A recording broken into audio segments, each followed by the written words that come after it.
Welcome to the Ocean Community 50 Under 50 series, presented by the Ocean Community Chamber of Commerce. The road to success starts at Valenti family of auto dealerships, and visibility along the journey increases greatly with the help of 321 Media. Hello, everybody, and welcome back to the 50 Under 50 series, celebrating the Ocean Community Chamber of Commerce's 100th anniversary and 50 incredible human beings under 50 years old that live within the ocean community. Today, I am joined by the one and only Aimee Filippetti. How are you, Aimee? Good. How are you? Good. And now I'm going to do the embarrassing thing where I read your bio in front of you. I hope that that's okay. So Aimee is a Mystic native and a graduate of the Culinary Institute of America with an associate's degree in baking and pastry management, a bachelor of professional studies in food service baking.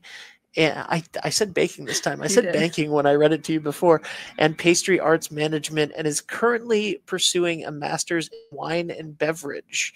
Her culinary journey began in 2020 when she launched Never Enough Bake Shop at the Ledyard Farmers Market, offering creative baked goods that quickly earned a loyal following.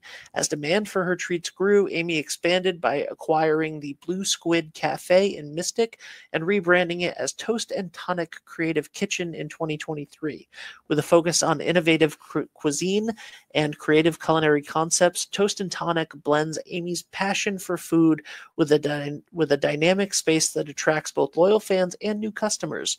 She also continues to operate Never Enough Bake Shop from a professional kitchen, ensuring the highest quality baked goods. In addition to her businesses, Aimee is dedicated to giving back to her community, donating baked goods weekly to Groton Services.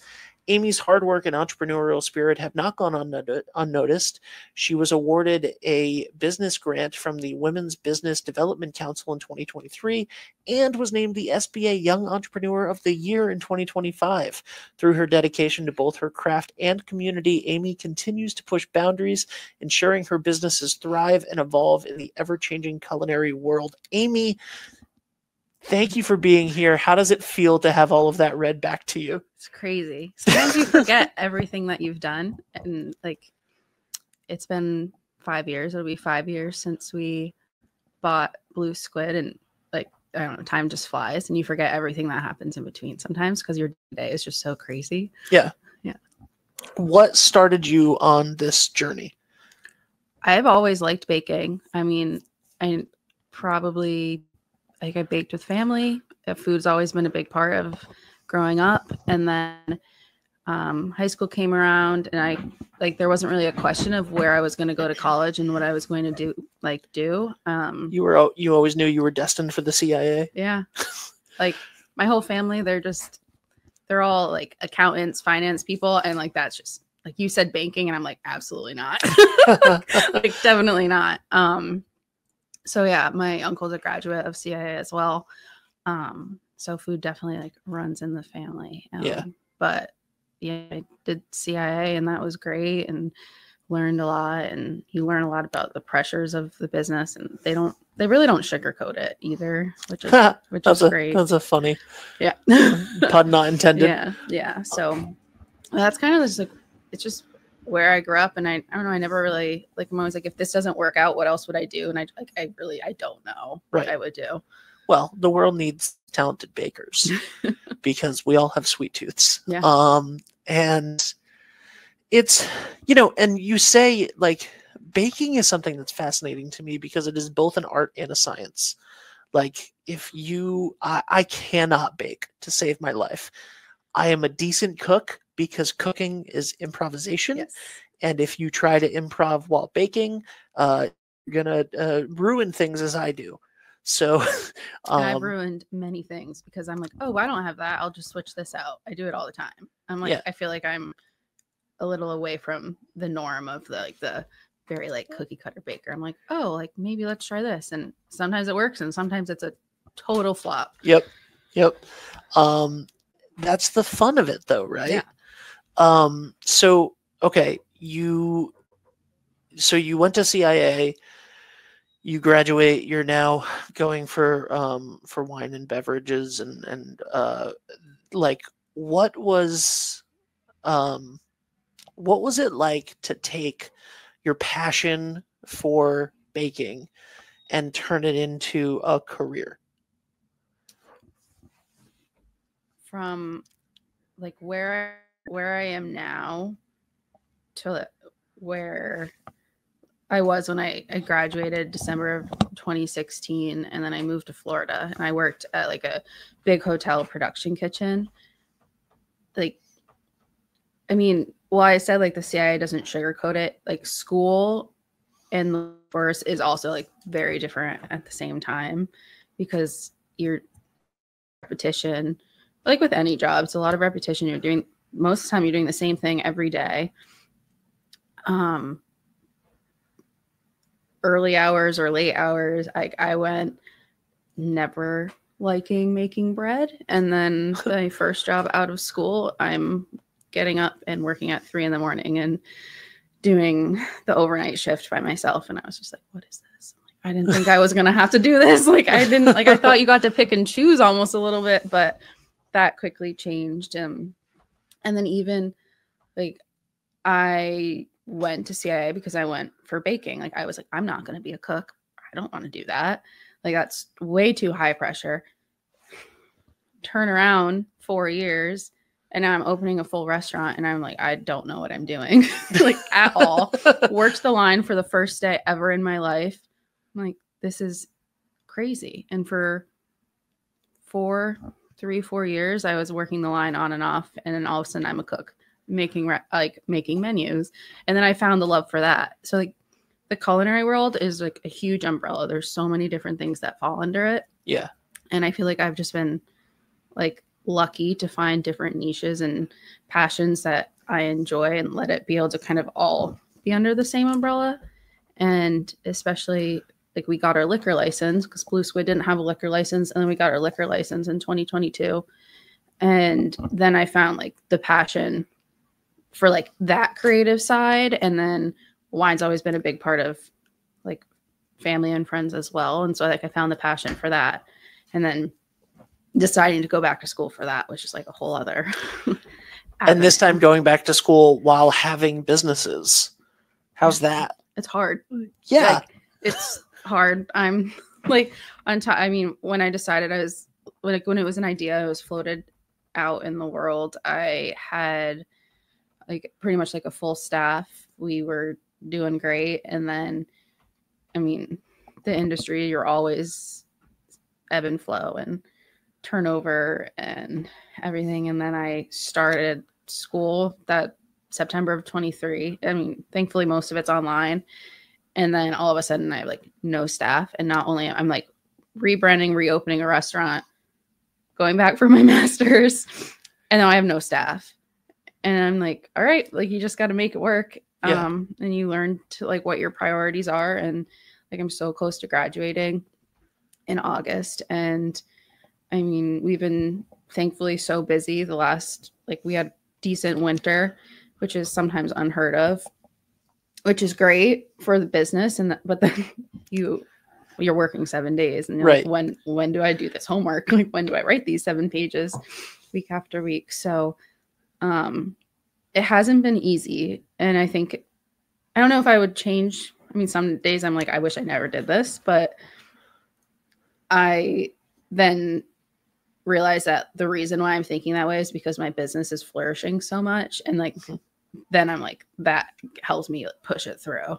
Yeah. So that's good. That is good. Yeah. That is good. What made you want to come back home?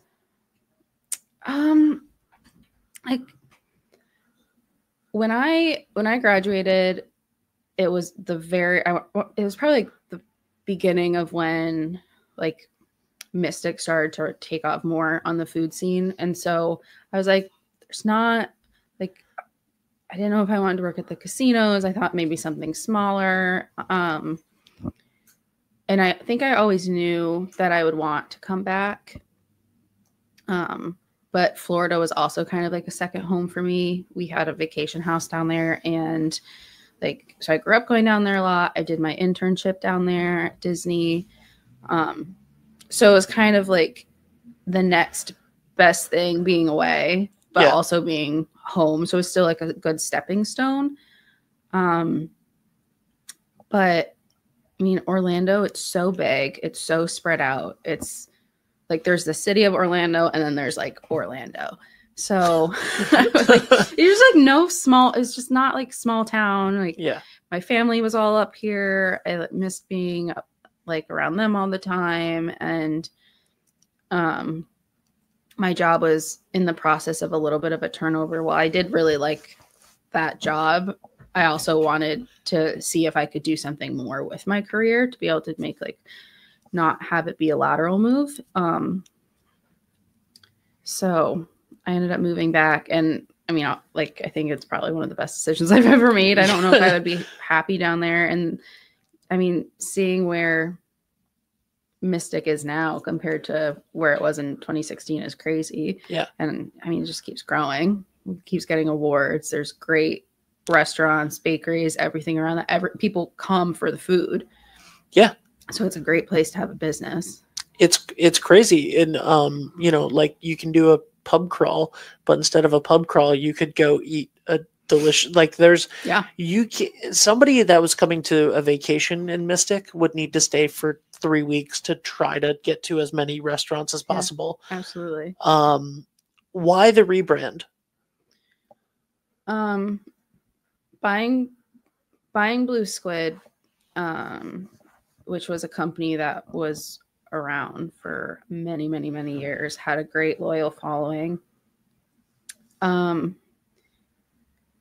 It was a good thing that they had the loyal following, but it was also hard because the second people found out that there's new owners, they immediately thought everything was going to change. And it's hard being compared to someone you don't really know. Like, we didn't know the previous owners. Like, there wasn't a connection there. But then constantly being compared.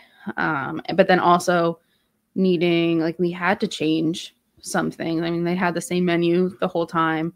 A lot of the prices were the same. And I mean, in COVID, think like pricing and pricing now, how the price, it just wasn't sustainable. We got a lot of flack for that, I would say. And then I just started to lose myself a little more. Like, I wanted to make all these changes to really put like who I am in the business. And we realized kind of like that wasn't going to be able to happen under Blue Squid. So we did a whole rebrand starting from like January of 2023 until we like launched in October of 23. So it took a long time. We used a local company for that, which is great. I don't know if we would have been able to do it that quickly, even though it took a long time. But I mean, like, I'm so much happier in who I am as a business owner now. Like, I'm proud to say, like, I own Toast and Tonic. I'm like, it's my own restaurant.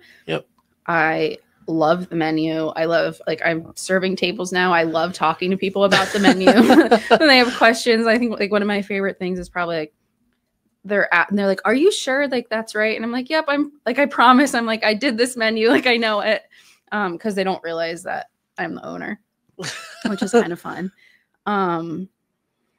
But I don't know, like the rebrand now, it's so much more of like who I am and how I grew up and like how I like to travel and go to, like, I love California and like Napa Valley, and I've spent time out there for like the wine and everything, and the food out there is like so much fresher and different. So that's great to do that.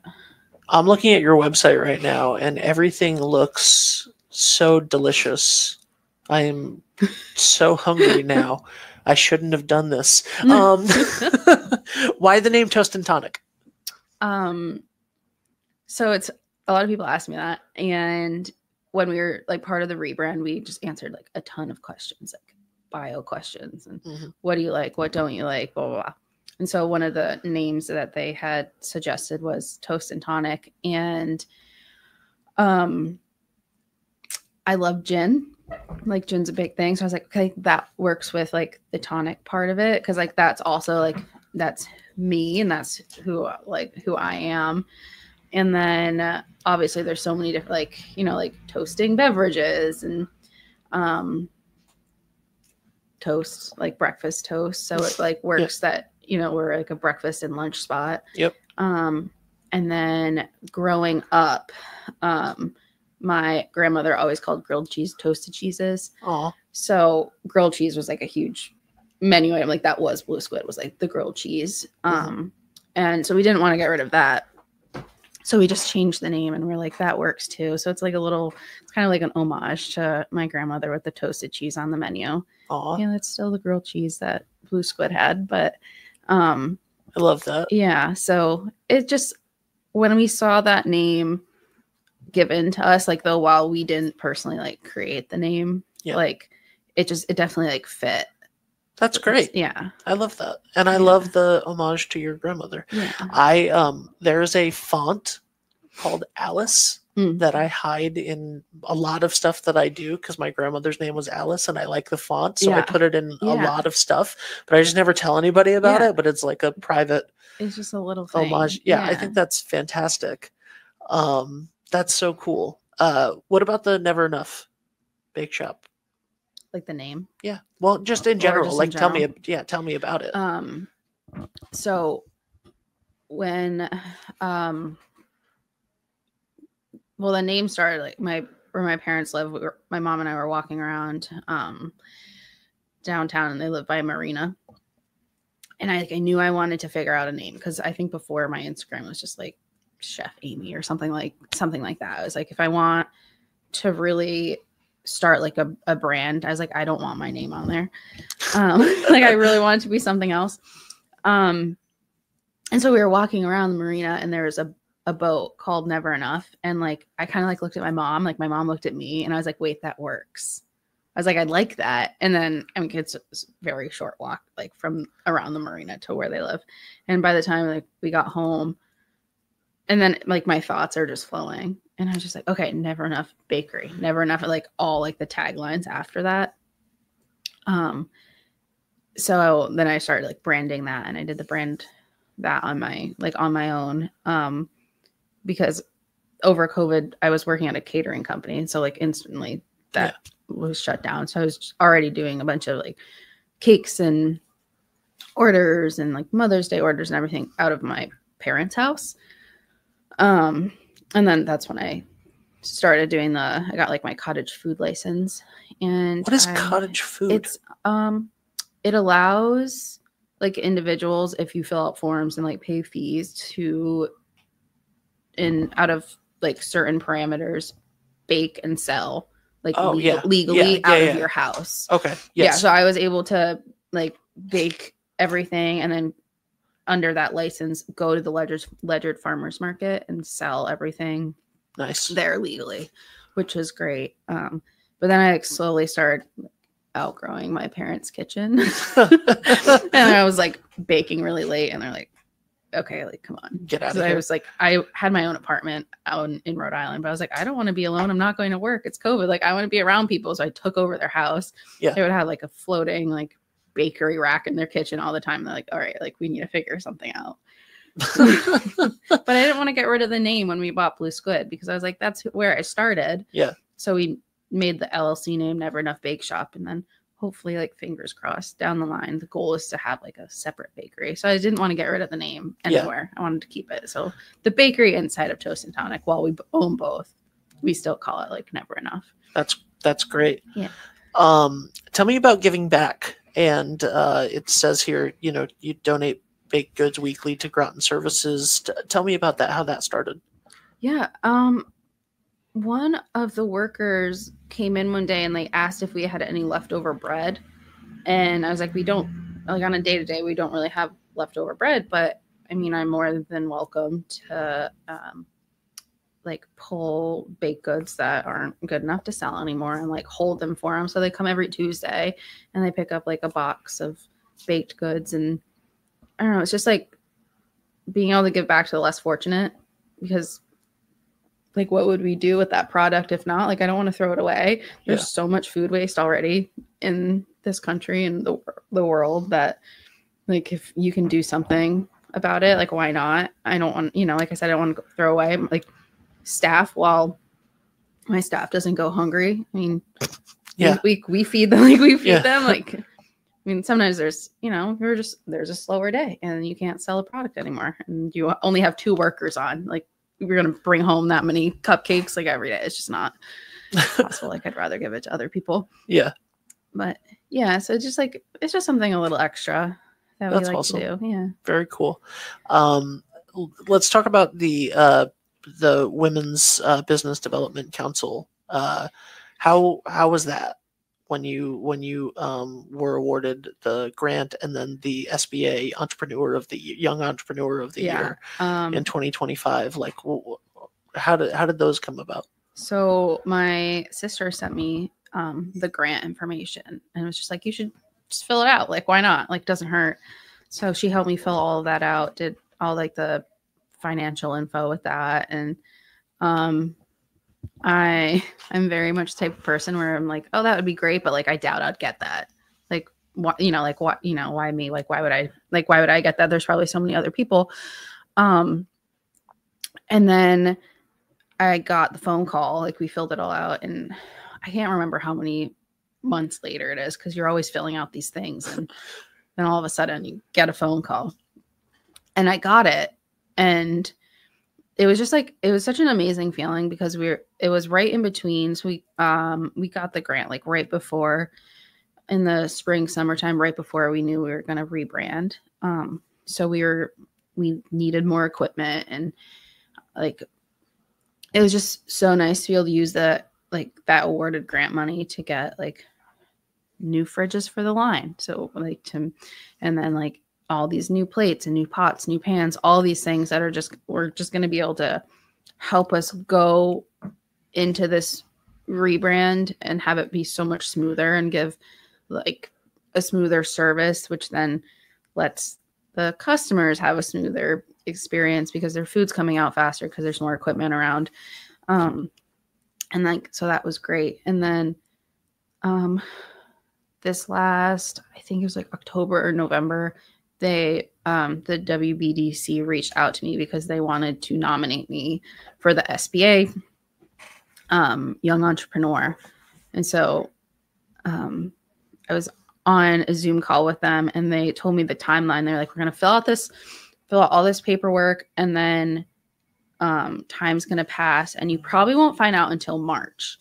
So I was like, oh, okay, no big deal. And again, I'm like, this isn't like the whole state. Like, I know it's like the 3rd smallest state or whatever. I'm like, this is the whole state, like, so it was a few Fridays ago. I had my phone in my pocket, and my social media manager was there, and I was like, I feel like my phone's buzzing. And then I look at it, I'm like, oh, I don't know the number. And I'm very much like, if I don't know the number calling me, I'm not answering the phone. Like, nope, you leave a message and I'll get back to you. I'm sure everyone in the 50 under 50. Like, unless like the name comes through, I'm not doing that. Yeah. And so then a few seconds later, the business phone starts ringing. So then I answer, like, of course I'm going to answer that. Like, asked if they could speak with me, and I was like, oh, like, who's asking? And they said who, and I was like, oh, okay, yeah, that's me. And they're like, oh, and I was like, sorry. They're like, I really like how you're screening the phone calls. You didn't answer your cell phone. I was like, yeah, because I didn't know the number. I was like, sorry. And then they told me I got the Young Entrepreneur of the World, the year for the state. And I was just like, I was shocked. I was just like, oh, I was like, holy cow. I was like, okay. So like this hard work and everything that I put into it is like really taking off. And it's just not like, I don't want to say it was like a relief, but sometimes I think when you're doing things day to day and you're like waking up, going to work, going home, still doing work, like going to bed and doing the same thing over and over again, you can kind of like, you can get lost in it a little bit. And so being able to see like actual results, like, so they're like, oh, I did do that. Like, this is like my restaurant. And it's like, I don't know, it's crazy. Like, I'll be 30 this year. I don't know. Like, I always said I would have a restaurant or a bakery, hopefully by like maybe start looking when I turn 30. And I was like 24, almost 25. And I'm just like, this is, I don't know. It's crazy. I don't know how to describe it. It's just nuts. That's awesome. Yeah. That's so cool though. And it's in your hometown, and it's that's amazing. How does it feel to have gone from a pastry chef to a full-blown entrepreneur? Like you said, you're cooking, you're not just a pastry chef anymore. You're just full on cooking everything and doing everything and running your own restaurant. And, you still have the bakery inside of the restaurant, and, you're going back to school and you're doing all of these things. Like, how does that feel? Like, and you're, just now turning 30.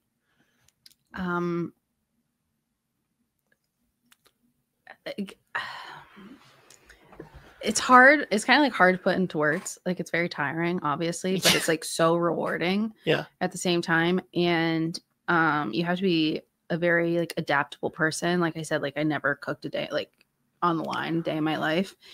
But that's what I had to do to make it work. And like, at the end of the day, like you're doing all this for not just your business, but like your employees. Yep. Like for them to be successful, like, and get money to feed their families, to pay their bills.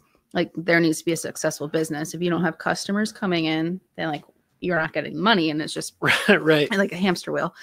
And like doing all of that, like I'm like, knock on wood, I'm not cooking anymore. Yeah. As of the beginning of last summer. So that's one less thing. But then I went from cooking to I've never served a day in my life, and now I've been serving since October, November. So it's like you're just learning. You have to learn like every part of the restaurant. You have to be able to like adapt. Because like if a server doesn't come in, do you really want to lose business that day by closing down, or do you want to just be a little extra tired at the end of the night? Yeah. And as a business owner, like you need to know all of the different aspects of the business to be able to judge performance as well for other people and all of that stuff. Do you have a favorite thing to bake? Oh, I don't know. I say like I'm more of like a decorator now. Okay. So like I like baking, probably like cookies, like chocolate chip cookies, like super, I mean, like basic, but like while I do have like a baker that works for me to help like with the everyday stuff, like cake decorating, I'm actually like really specific and passionate about that, and probably be a little crazy when it comes to other people decorating cakes for me. Yeah. It's, I think, because cake decorating can be like really specific, but it can also be like really fun, and it's an art form. And you can express a lot out of it, and you don't have to be super scientific, which is great. I mean, a little bit of engineering here and there if you're like doing wedding cakes and building that, but like I'm definitely like passionate about wedding cakes. Like I love doing that. It's just like something that's so important and special, and someone's day is like really fun. What's your favorite part about our community? I feel like partnerships are great. And while it's very, I don't even want to say up and coming anymore, because I feel like we're already, like we're there. The help between like business owner to business owner, being able to, I mean, especially like, because I'm in the Old Mystic Village, so that's a community within a community. Like we do a lot of like events with the plant shop next door, and like we've grown like relationships with them and friendships with them, or like the oil and like sticky situations, like the honey and the oil store next door. Like we've run out of register tape, they've run out of register tape. Like just being able to help each other like as businesses is great, because you're not alone. And I also think like programs that like the chamber and everything like they put on, like really they're able to bring everyone together and also kind of like remind each other that you're not alone. I mean, there's so many people, like you give a business card and like, you know, they're not going to look at it. But other times, like, you know, like there's actually going to be like a connection there. And even though there's so many different like breakfast places, bakeries, like it's exciting to see that grow because it just brings more people here. Yeah. Which I think is important because we need people, like business owners. You see a dip in the winter, but if we keep growing and people can come here, like, it's a beautiful place in the winter too. It's cold. I mean, it was so cold this week, but it can still be a great place to be. And so absolutely, it's very interesting to think about where like we'll be in, say, like 9 more years, 10 more years. Yeah. Yeah. What was your response when you found out that you were one of the 50 under 50? I read it and then I closed out the email and then I think I read it again. And I was like, another thing? Like, I was like, what is, I was like, another one of those, like, why? And then I was like, this is awesome. Like, this is just another thing that like proves how hard you work and like how deserving you can be when you put in that hard work. And then I loved when they posted all the other names so you can see everyone else and you're like, oh, I know them. Like, oh, I know who they are. Or if you don't know them, you can look it up and then like look up who they are and then try to like support their business as well. Very cool. So, well, it's incredibly well deserved, Aimee, and I just want to say thank you for being here, and thank you for everything that you do for the community and for just creating a wonderful place for people to come and enjoy themselves and to spend time. Like when you make a great restaurant, you're creating a place that becomes a foundational spot for people to come make memories. And it's not just about the food, it's about everything. And I think that that's fantastic. Thank you. Congratulations on all of your early success. Thanks. And I'm sure that it is just going to continue to explode. So thank you so much for being here. That is it, guys, for this episode of the 50 Under 50. Huge thank you to Aimee Filippetti for being here. Did I say it right that time? Said it right. Okay, I've asked every single time. Thank you guys so much, and please, where can people like tell people how to go to Toast and Tonic? Yeah, we're located in the Old Mystic Village. We're right by the theater and Jealous Monk Plant Shop. We're a big yellow building right on the edge of the parking lot, so we're pretty easy to spot. But we're open for breakfast, lunch, happy hour on Friday and Saturday, which is great. Happy hours all day on Friday, so. Perfect. Even better. Yeah. Awesome. All right. Thank you, Aimee. We'll see you guys real soon. Bye for now.